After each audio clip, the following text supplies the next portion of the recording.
प्रदूषण नियंत्रण दिवस उन लोगों की याद में मनाया जाता है जिन्होंने भोपाल गैस त्रासदी में अपनी जान गंवा दी थी।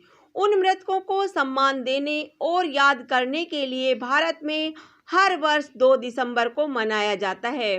भोपाल गैस त्रासदी वर्ष 1984 में 2 और 3 दिसंबर की रात में शहर में स्थित यूनियन कार्बाइड के रासायनिक संयंत्र में जहरीला रसायन जिसे मिथाइल आइसोसाइनाइड MIC के रूप में जाना जाता है के साथ साथ अन्य रसायनों के रिसाव के कारण हुई थी।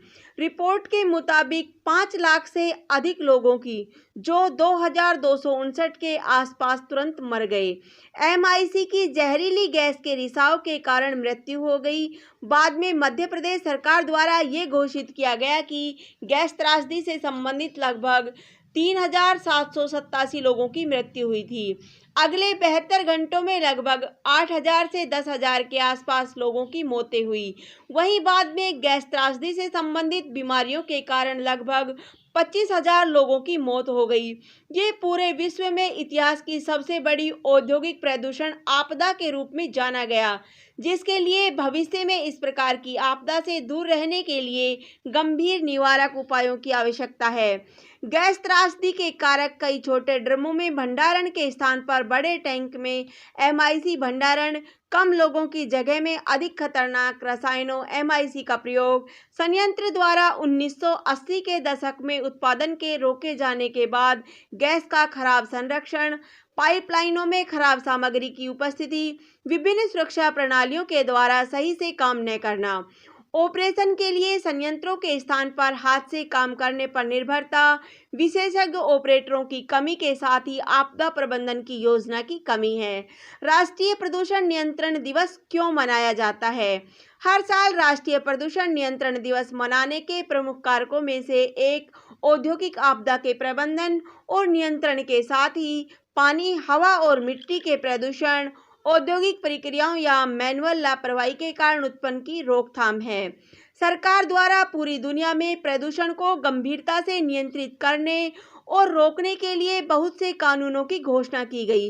राष्ट्रीय प्रदूषण नियंत्रण दिवस हर साल 2 दिसंबर को प्रदूषण नियंत्रण अधिनियमों की आवश्यकता की ओर बहुत अधिक ध्यान देने के लिए लोगों को और सबसे अधिक उद्योगों को जागरूक करने के लिए मनाया जाता है। राष्ट्रीय प्रदूषण नियंत्रण बोर्ड सभी अच्छे और खराब कार्यों के नियमों और कानूनों की राष्ट्रीय प्रदूषण नियंत्रण बोर्ड NPCB या केंद्रीय प्रदूषण नियंत्रण बोर्ड CPCB द्वारा जांच की जाती है, जो भारत में प्रदूषण की रोकथाम के लिए सरकारी निकाय है। ये हमेशा जांच करता है कि सभी उद्योगों द्वारा पर्यावरण अनुकूल प्रौद्योगिकियों का सही तरीके से उपयोग किया जा रहा है। महाराष्ट्र में अपना स्वयं का नियंत्रण बोर्ड है, जिसे महाराष्ट्र प्रदूषण नियंत्रण बोर्ड MPCB कहा जाता है। ये प्रदूषण नियंत्रण की तत्काल आवश्यकता के रूप में है, क्योंकि ये उन बड़े राज्यों में से एक है जहां औद्योगिकरण की दर बहुत तेजी से बढ़ती जा रही है। प्राकृतिक संसाधन जैसे जल, वायु, भूमि या वन विभिन्न प्रकार के प्रदूषण द्वारा तेजी से प्रभावित हो रहे हैं, जिन्हें सही तरीके से नियमों और विनियमों को लागू करके तुरंत सुरक्षित करना बहुत जरूरी है।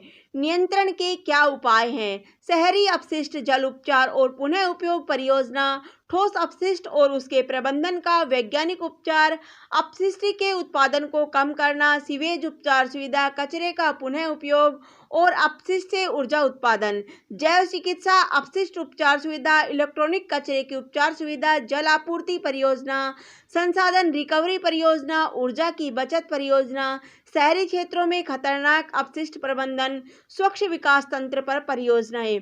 प्रदूषण रोकने के लिए नीति नियमों के उचित कार्यान्वयन और प्रदूषण के सभी निवारक उपायों के साथ ही राज्य सरकार द्वारा कई अन्य प्रयास किए गए हैं। उद्योगों को सबसे पहले प्रदूषण को कम करने के लिए प्राधिकरण द्वारा लागू किए गए सभी नियमों और विनियमों का पालन करना होगा। धन्यवाद। जय हिंद, जय भारत।